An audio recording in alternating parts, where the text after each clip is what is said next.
हम्म? Hello दोस्तों, मिलते हैं साइकोलॉजी सिस्टम की नई क्लास में। C TET, R TET, U P TET और एच टेट में, जो कि सी डी पी का एक माध्यम है।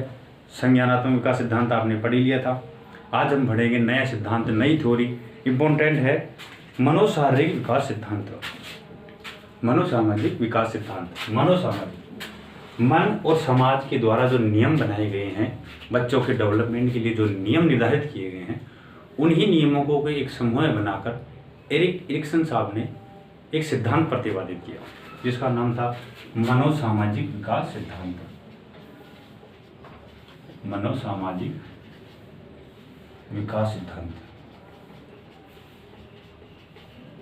किसका था? एरिक्सन का। ठीक है, मनोसामाजिक विकास सिद्धांत, psycho social development theory, Erik Erikson. Erik Erikson ने अपने सिद्धांत में ये बताया कि बच्चों के विकास को लेकर, जिसमें मन समाज को लेकर बच्चों का विकास किस तरीके से डेवलप होता है, किस तरीके से वो अवस्थाओं में विभाजित होकर अपने आप में विकास करता है और संपूर्ण जीवन काल उसका पूरा होता है। एरिक एरिक्सन, इसी सिद्धांत के आधार पर एक सिगमंड फ्राइड ने भी एक अपना सिद्धांत दिया था। सिगमंड फ्राइड ने भी अपना सिद्धांत दिया था। फ्राइड साहब ने बालक के जो विकास होगा, बच्चे का जो विकास होगा, फ्राइड साहब ने यह कहा था कि बच्चे के विकास पर उसकी सामाजिक प्रवृत्ति का प्रभाव न पड़कर, सामाजिक प्रवृत्ति का प्रभाव न पड़कर उसकी काम प्रवृत्ति का प्रभाव पड़ता है। Sexual development theory. अब एरिक्सन साहब सिगमंड फ्राइड के विचारों से काफी हद तक सहमत थे, लेकिन इस बात पर सहमत नहीं थे कि बच्चे का विकास पर काम प्रवृत्ति का प्रभाव पड़ेगा। तो इसी सिद्धांत के आधार पर एरिक्सन ने खुद का एक नया सिद्धांत बनाया, जिसका नाम था मनोसामाजिक विकास सिद्धांत। इन्होंने ये कहा कि फ्राइड साहब, विकास तो बच्चे का होगा, लेकिन उसकी काम प्रवृत्ति का प्रभाव न पड़कर उसकी सामाजिक प्रवृत्ति का प्रभाव बच्चे के विकास पर पड़ेगा।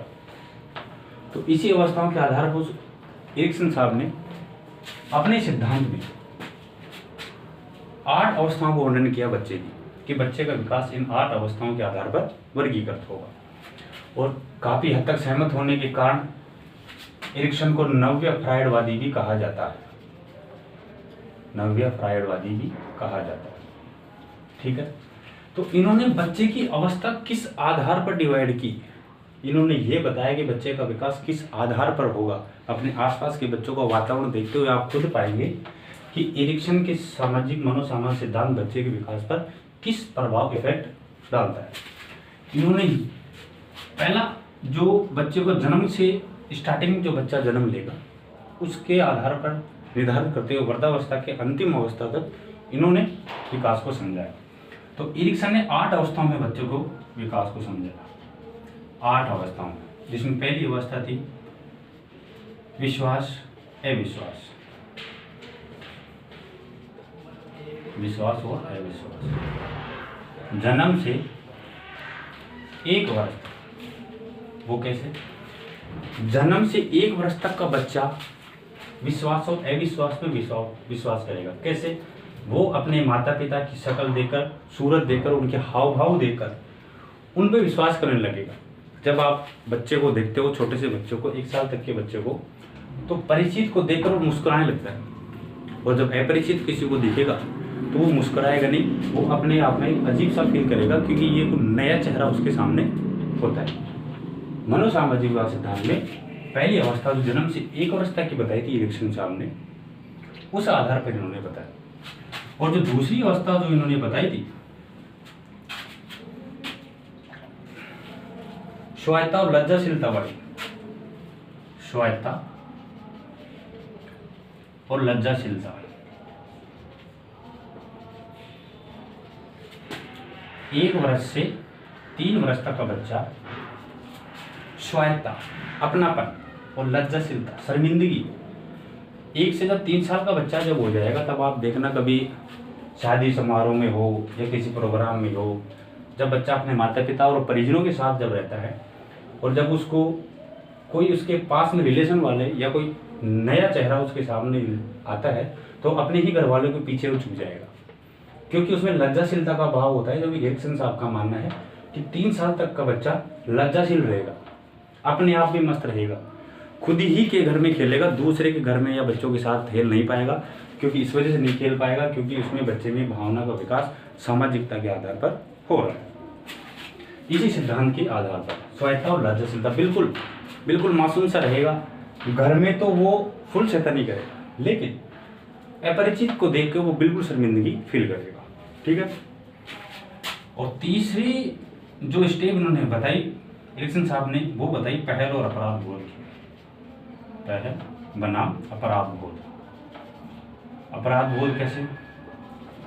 3 वर्ष से 6 वर्ष तक, 3 से 6 साल का बच्चा जब होगा तब बड़ा शैतान होगा। आप अपने ही बच्चों को देखा करो, सभी के बच्चों ने, आप सबके बच्चों को ऑब्जर्वेशन जब आप करते हो तो आप देखते हो कि बच्चा 3 से 6 वर्ष की अवस्था में फुल शैतानी करेगा। सब कहते हैं कि हमारा बच्चा सब फुल शैतानी करता है, फुल शैतानी हो गया है, कहना नहीं मानता है, इधर उधर भागता रहता है, कुछ भी नहीं करता है। तो वो उन्हीं का बच्चा नहीं, सभी के बच्चे ऐसे करते हैं क्योंकि अवस्था ही बच्चे की ये है। हर काम में पहल करेगा, बड़ों की नकल करेगा और अपराध बोध की उसमें प्रवृत्ति पाई जाएगी। आप बच्चे को कितना ही मना कर लो, वो नहीं सुनने वाला, क्योंकि उसकी अवस्था ही अपराध बोध की है। क्योंकि उसका सामाजिक जो विकास हो रहा है वो इस अवस्था के आधार पर हो रहा है। इस वजह से बच्चा उसका कहना किसी का नहीं मानेगा क्योंकि उसमें अपराध बोध की प्रवृत्ति उसमें पाई जाएगी। नेक्स्ट स्टेप 6 वर्ष के आगे जो एरिक्सन साहब ने जो बताई, वो बताई परिश्रम बनाम हीनता। परिश्रम बनाम हीनता, ये अवस्था होगी 6 वर्ष से 12 वर्ष तक के बच्चे की। परिश्रम बनाम हीनता, हर चीज में परिश्रम करना, फालतू के कामों में व्यस्त रहना, हीन भावना का शिकार होगा बच्चा। अगर आप बच्चों को इस अवस्था में किसी नाम से चिढ़ाते हो ना, किसी नाम चिढ़ाते हो, वो तो आपसे चिढ़ने लग जाएगा, न तो आपसे बातें करेगा न किसी और से। देखना, कभी ऑब्जर्वेशन करना कि इस साल के तक के बच्चे को जब आप उसको किसी नाम से चिढ़ाओगे तो वो चिढ़ेगा और आपसे और चिढ़ेगा, क्योंकि वो हीन भावना का शिकार है। तो हीन भावना का शिकार नहीं हो, इसके लिए उसको कभी भी निकनेम से या किसी और नाम से कभी भी मत पुकारा करो, क्योंकि परिसर हीन भावना का शिकार हुआ बच्चा आगे तक ये धीरे धीरे धीरे धीरे हीनता उसमें बनी रह जाती है और वो आगे तक उसको परेशान करती है। जब वो 10th 12th ग्रेजुएशन या बाहरी शहरी क्षेत्र में जब वो अपने आप को पाएगा तो हीन भावना का बच्चा अपना डेवलपमेंट खुद नहीं कर सकता, क्योंकि सामाजिक विकास सिद्धांत यही कहता है कि बच्चे का समाज में रहते हुए 3 चरणों में विकास होता है 12 वर्ष तक के बच्चों का। अब देखो 12 वर्ष के बाद में जो बच्चा होगा परिश्रमहीनता हो ही गया,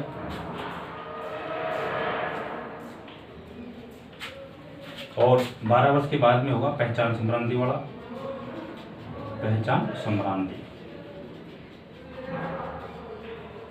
12 से 18 वर्ष, 12 से 18 वर्ष का बच्चा देखो, जब बच्चा लगभग 6th क्लास से ऊपर होगा तो अपने आप को एक पहचान बनाने लगेगा, खुद की पहचान। जैसे क्लास में अपने आप को इंटेलिजेंट साबित करना, नई ड्रेस पहन के जाना, बच्चों को अपनी किताबें दिखाना क्लास में, क्योंकि वो पहचान बना रहा है खुद की, बल्कि उसको खुद को नहीं पता कि वो कुछ नहीं है, लेकिन फिर भी वो अपनी पहचान बना रहा है कि मैं क्लास में सबसे इंटेलिजेंट या सबसे खूबसूरत दिखने वाला बच्चा हूँ।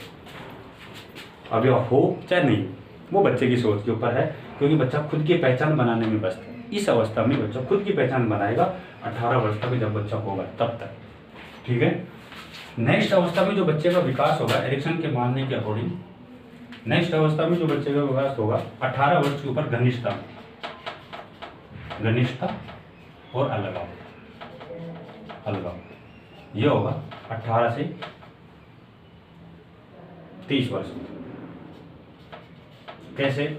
देखो इधर, जब 18 साल का बच्चा हो जाएगा, जब लगभग वो 11th 12th के आसपास से बच्चा पहुंचेगा तो अपने आप में घनिष्ठता और संबंध बनाने लगेगा अपने समकक्ष सहपाठियों से, क्लासमेट, विपरीत लिंग के प्रति प्रभावी होगा।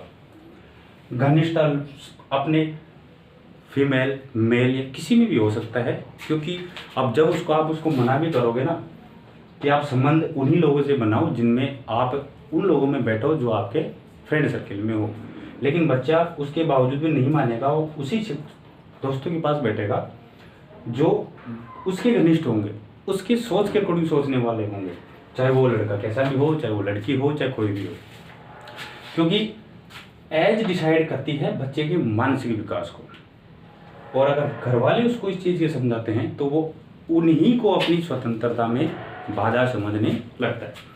घर वालों को बाधा समझेगा क्योंकि सर उसकी गुरुजी घनिष्ठता और अलगाव का उसमें जो संबंध पाया जाएगा वो इस एज में आप उसको कितना भी समझा लो, हाँ कुछ हद तक जो उसको सजेशन है वो इफेक्ट डाल सकते हैं उसके विकास पे, लेकिन ये ज़्यादा इफेक्ट पड़ेगा घनिष्ठता का। जैसे स्कूल लाइफ में फ्रेंडशिप होना, ये इसी का परिणाम है जो बच्चे का विकास का परिणाम समाज के तौर पे होगा, क्योंकि अपने आसपास बच्चा इन्हीं चीज़ों को देखता हुआ चलता है। ठीक है, अब 30 वर्ष के बाद देखो क्या होता है। 7वीं जो स्टेप बताई एरिक्सन साहब ने वो होगा जननात्मकता और स्थिरता। जननात्मकता और स्थिरता, जननात्मकता और स्थिरता, ये होगा 30 वर्ष से 50 वर्ष तक। जब 30 वर्ष से 50 वर्ष तक का बच्चा हो जाएगा, जननात्मकता और स्थिरता में उसका संबंध होगा। कैसे? 30 वर्ष के बाद में एक बच्चा अपने मानसिक विकास करते करते एक घरेलू लाइफ में या फिर शादी होना, उसके विस्तार पर परिवार की जिम्मेदारी संभालना, और जननात्मकता का मतलब होगा अपने परिवार को आगे बढ़ाना, और एक स्थिरता से आ जाती है लाइफ में। स्थिरता का मतलब अपने कामों में व्यस्त रहना, बच्चों की जिम्मेदारियां लेना, घर घरेलू रिलेशन वालों को समझना, सामाजिक विकास के तौर पे, समझ रहे आप? सामाजिक विकास तौर पे ये सोचेगा कि वो बस खुद की फैमिली और आसपास का जो वातावरण होगा वो उसी में रहकर सिमट के रह जाएगा। इस अवस्था में 50 वर्ष तक जैसे आपने आसपास लोगों को या अपने अपने माता पिता को, चाचा चाची को, घरेलू में किसी भी देखोगे आस पड़ोस में अपने कामों में व्यस्त रहते हैं, अपने को पढ़ाया लिखाया, उनका बस एक ही रूटीन रहता है, सुबह वही 4 बजे उठना और 7 बजे जल्दी सो जाना। क्योंकि एज का इफेक्ट पड़ रहा है, उनकी एक लाइफ में एक स्थिरता सी हो गई है कि उनका काम यही हो गया कि जो अपने को कर रहा है वो ही बहुत है, उसमें नया कभी इनक्लूड नहीं करेंगे। क्योंकि गुरुजी लाइफ ही ऐसी है, समाज उसको इस चीज़ के प्रिपेयर कर रहा था एरिक्सन के अकॉर्डिंग कि आप जब 30 से 50 साल के होंगे तो आप अपनी ही लाइफ सिक्योर करना चाहेंगे बजाय किसी की तरफ ध्यान देने के। क्योंकि जननात्मकता और स्थिरता उस व्यक्ति में ऑटोमेटिकली इफेक्ट डालने लग जाते हैं उसके साइको सिस्टम पर। ठीक है, नेक्स्ट 8वां दिख रहा होगा आपको, लेकिन मैं बोल देता हूँ, उसमें दिख जाएगा। 50 वर्ष के ऊपर संपूर्णता वर्सेस निराशा। संपूर्णता वर्सेस निराशा कैसे?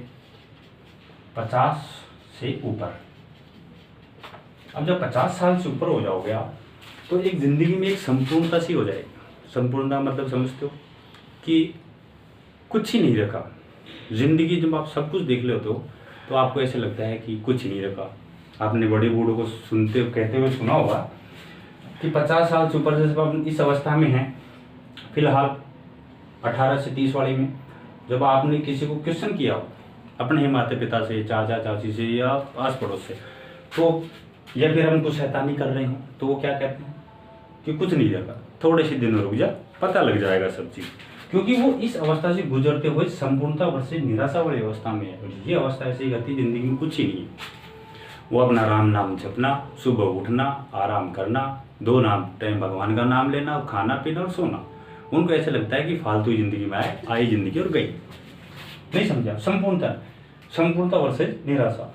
आप जैसे घर में देखो, पिताजी अगर कोई काम कर रहे हैं, अब आजकल की जनरेशन नई माइंड वाली जनरेशन आप हैं। सोचना, एग्जाम्पल लेना, आप अपने आसपास ही पाओगे उस चीज़ को। जब पिताजी कुछ काम कर रहे हो आप उनको हल्का सा नॉलेज देते हो ना कि ये काम ऐसा नहीं हो के अगर ऐसा किया जाए तो कैसा हो, तो क्या आंसर मिलेगा पता है आपको? तू कर ले आ जा, तू ज़्यादा समझता है, तू कर ले आ जा। और फिर वो कहेगा कि नहीं मैं नहीं करूँगा, या फिर अगर आप फिर भी डरे तो छोड़ के निकल ही जाएंगे काम को वहाँ से कि तुम जानो तुम्हारा काम जाने, ज़्यादा हेडेक लेंगे नहीं। क्यों पता है कि कुछ नहीं होगा, समझ करो तो करो वरना मत करो। क्योंकि उम्र ही ऐसी है पिताजी की, 50 वर्ष से ऊपर हो गया, तुम ज़्यादा ज्ञान दोगे निकल लेंगे वहाँ से, ले तू कर ले। नहीं समझे बात? क्योंकि संपूर्णता हो गई, निराशा सी हो गई ज़िंदगी में, निराशा सी। कुछ भी छोटी छोटी चीज़ों को लेकर परेशानी हो जाएगी, आसपास की चीज़ों को देखते हुए संपूर्णता सी अपने लाइफ में हो जाती है। तो ये सिद्धांत 50 साल तक के ऊपर का हो गया। तो ये एरिक्सन साहब कहते हैं कि बच्चे का विकास उसकी सामाजिक प्रवृत्ति पर पड़ता है। अब ग्रामीण क्षेत्र में और शहरी क्षेत्र में बच्चों का विकास पे क्या प्रभाव है? क्योंकि जो ग्रामीण क्षेत्र का जो बच्चा रहेगा उसका इफेक्ट शहरी क्षेत्रों के बच्चे के हिसाब से ज़्यादा दिखाई देता है। 100% नहीं है, लेकिन अगर एवरेजन अगर आप देखते हो तो गाँव का बच्चों का विकास ज़्यादा इफेक्ट रहता है वृद्धावस्था तक, क्योंकि उसके आसपास को जो वातावरण रहता है ना, आसपास का, इस बच्चे का जो आसपास का जो वातावरण होगा वो इसका विकास करते हुए चलता है इस अवस्था तक। शहरी क्षेत्र के बच्चों को आसपास का वातावरण मिल नहीं पाता है, ये नहीं कह रहा मिल जाता होगा, ऐसी कोई बात नहीं है, लेकिन मिल नहीं पाता। इस कारण एवरेजन अगर देखें तो ग्रामीण क्षेत्रों के बच्चों का विकास ज़्यादा होगा, सामाजिक विकास, देखना उनमें आदर करने की, सत्कार करने की, प्रणाम करने की, बड़े बुजुर्गों को सम्मान देने की, ऐसी अवस्थाएं इसमें ज़्यादा मिलेगी। आप खुद ही ऑब्जर्वेशन करके देख सकते हो। तो सामाजिक विकास सिद्धांत यही कह रहा है एरिक्सन साहब का कि बच्चे का जो आसपास का जो वातावरण है वो इस प्रकार का बनाना चाहिए कि वो जन्म से लेके वृद्धावस्था तक अपनी संपूर्ण जीवन इस आधार पर चला सके। ठीक है, तो ये सिद्धांत था एरिक्सन साहब का, जो सीटेट, आरटेट, यूपीटेट, एसटेट लगभग एक महत्वपूर्ण थ्योरी रखती है, क्योंकि सीडीपी में जो आपका चैप्टर है बाल विकास में, उसमें बच्चे के विकास पर ये इफेक्ट डालने वाला एक महत्वपूर्ण सिद्धांत है, थ्योरी। ठीक है, फ्राइडवादी के अनुसार आप इसका स्क्रीनशॉट ले सकते हो जब तक स्किप करके, या फिर स्किप कर लेना बाद में। नेक्स्ट जो अपनी थ्योरी है देखो आप, ठीक है, एक थ्योरी अपनी और है जो इंपॉर्टेंट थ्योरी होती है, आवश्यकता अनुक्रम बल।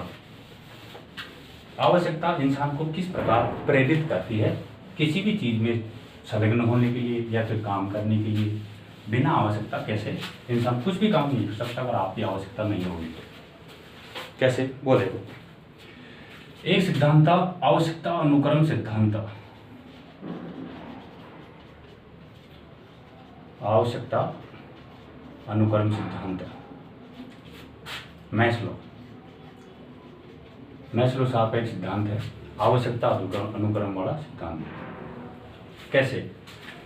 मैस्लो साहब ये मानते हैं अपने आवश्यकता अनुक्रम सिद्धांत में बच्चे का संपूर्ण विकास होने के बाद किस स्टेज में बच्चे की किस अवस्था में क्या आवश्यकता है, और उसी आवश्यकता के आधार पर बच्चा अपने आप में डेवलपिंग करता जाता है। अगर बच्चे की आवश्यकता अगर स्कूल टाइम में है तो उसकी आवश्यकता क्या होगी? स्कूल में मिला होमवर्क कंप्लीट करना, नहीं समझे, और घर वालों को दिया हुआ काम, अपनी खुद की ड्रेस को संभालना, अपनी खुद की चीज़ों को संभालना। तो जिस आवश्यकता पे जब उसको आवश्यकता की कमी महसूस होगी बच्चे को, तभी वो काम करने के लिए प्रेरित होगा।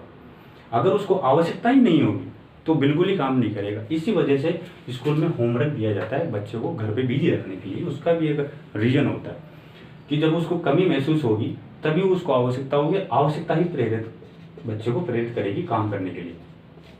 समझ गया? तो ये सिद्धांत मैस्लो साहब का मानना है। मैस्लो साहब ने सिद्धांत में क्या कहा ये देखो। मैस्लो का मानना है, मैस्लो का मानना है कि व्यक्ति आवश्यकता के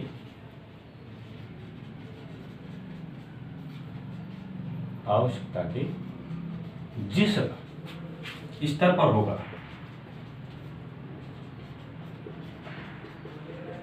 वह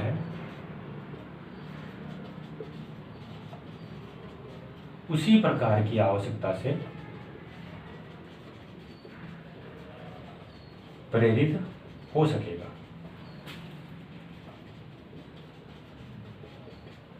ठीक है, समझो इस चीज को। मैस्लो साहब ये कहते हैं कि व्यक्ति किस स्तर पे है, आवश्यकता किस स्तर, स्कूल टाइम है तो उसको स्कूल टाइम की जरूरत की चीजें आवश्यकता को प्रेरित करेगी। कॉलेज टाइम है तो कॉलेज टाइम की, कॉलेज टाइम में उसको बाइक भी चाहिए, बस से नहीं जाएगा साहब जनाब, बढ़िया होगा है ना इस वजह से। तो उसकी आवश्यकता किस स्तर पर है, आवश्यकता उसको प्रेरित करेगी चीज के लिए। कैसे? अगर 12th क्लास में बच्चा पढ़ रहा है, घर वाले क्या कहेंगे, पास हो जाए वो 80% से ऊपर बन जाएगी तो बाइक मिल जाएगी कॉलेज के लिए। क्या हुआ? प्रेरित किया। कमी क्या महसूस हुई? बाइक की कमी महसूस हुई, बच्चों को मोटिवेशन मिला और आवश्यकता जन्म हुई।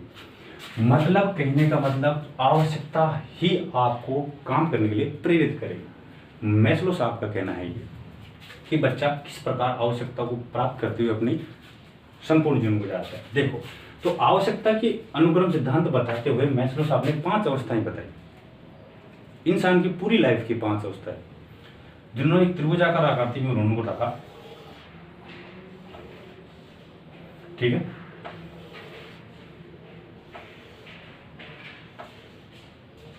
एक 2 3 4 और 5, ये देखो। अब 5 आवश्यकताएं कौन कौन सी बताई? पहली थी शारीरिक आवश्यकता,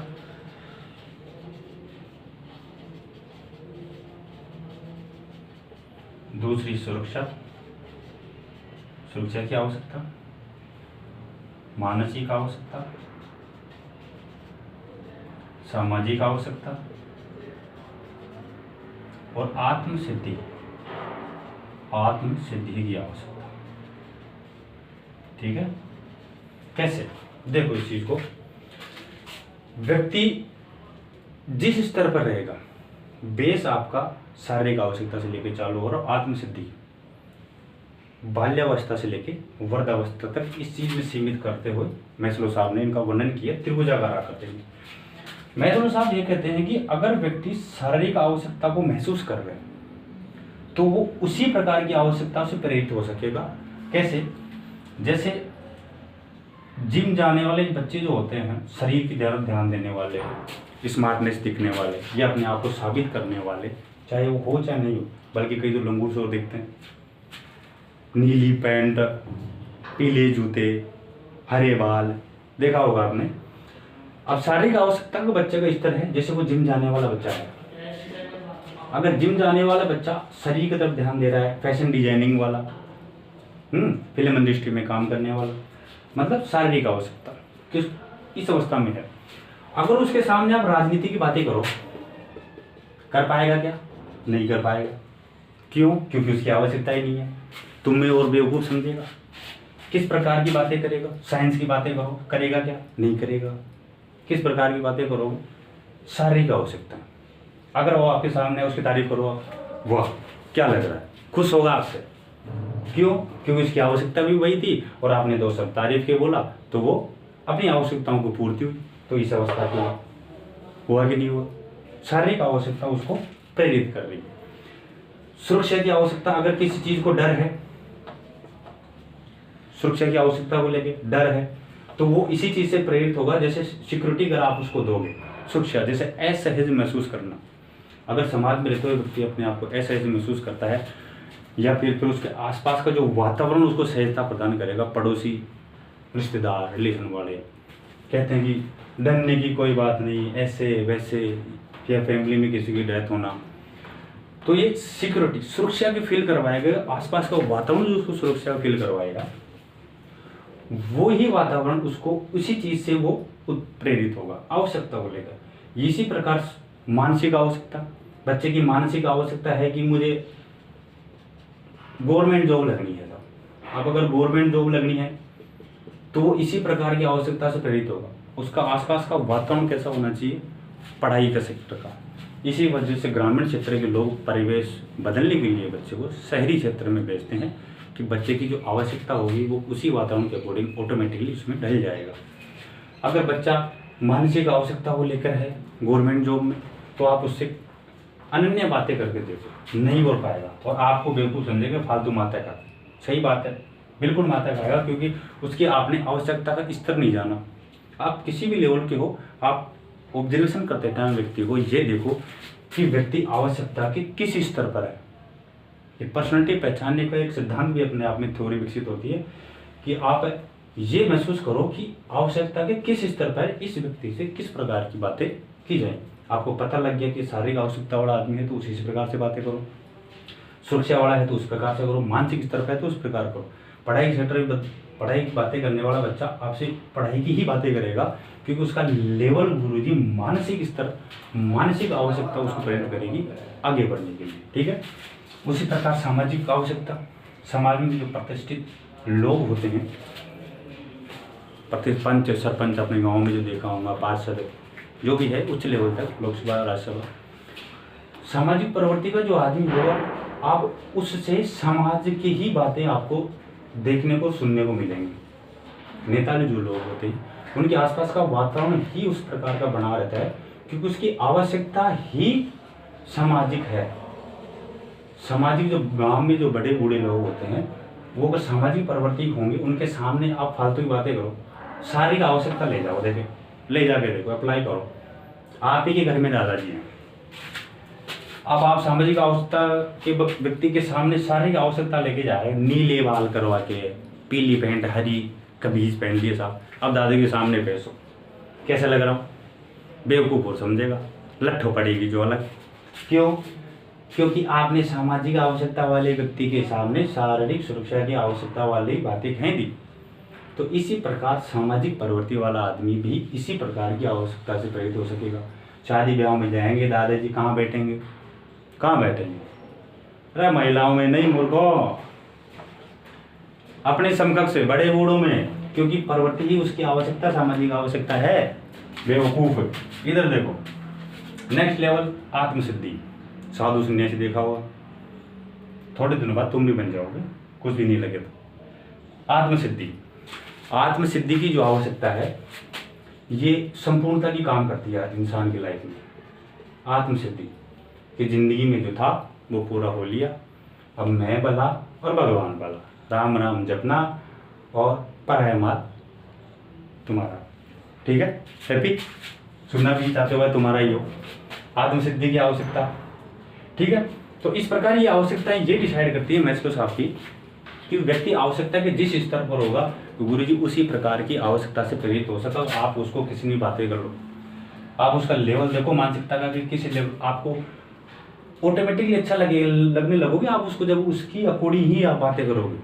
नहीं समझिए? आप उसके अकॉर्डिंग बातें करते चले जाओगे तो वो आपको अच्छा महसूस करेगा। इस आधार पर अगर डिवाइडेशन की जाए तो दोनों प्रकार की जो आवश्यकता हो गई, शारीरिक और सुरक्षा, ये व्यक्ति की खुद की आवश्यकताएं हैं, जिनको आप व्यक्तिगत आवश्यकताओं में डिवाइड कर सकते हो। ये व्यक्तिगत ही आवश्यकताएं, ठीक है। ये जो मानसिक और सामाजिक जो आवश्यकता है वो व्यक्तिगत आवश्यकताएं नहीं होती। समाज में प्रतिष्ठा बनाने के लिए व्यक्ति अपने आप को सहजता महसूस करने के लिए कर रहा है, तो ये हो गई सामाजिक आवश्यकता। ठीक है। और जो आत्मसिद्धि की जो आवश्यकता है ये है बौद्धिक आवश्यकता है। ये अपनी बुद्धि को विकास करना, खुद के काम में मस्त रहना, ये है बौद्धिक आवश्यकता। समझ में आई? ये थ्योरी साइकोलॉजी सीडीपी का मैटर होने के साथ साथ ये अपने लाइफ में, खुद की लाइफ में ऑब्जर्वेशन करने के लिए भी आप इसको यूज करके देख सकते हो। अपने आसपास के एनवायरनमेंट में आपको खुद में एक चेंजेस दिखाई देगा। समझ में आया? आवश्यकता अनुकूलन सिद्धांत मैस्लो साहब ये कहते हैं कि मैस्लो की व्यक्ति आवश्यकता के जिस स्तर पर होगा उसी प्रकार की आवश्यकता उसे प्रेरित हो सकता है, अन्य प्रकार की आवश्यकता उसको प्रेरित नहीं कर सकती। ठीक है। ये सीटेट वाला जो मैटर था सीडीपी का, बाल विकास का, वो है। ये आज के लिए इतना ही काफ़ी। मिलते हैं आपके साथ नेक्स्ट क्लास में। और भी जो प्रॉब्लम होगी वो आप कमेंट बॉक्स में कमेंट कर सकते हैं। ठीक है, थैंक यू।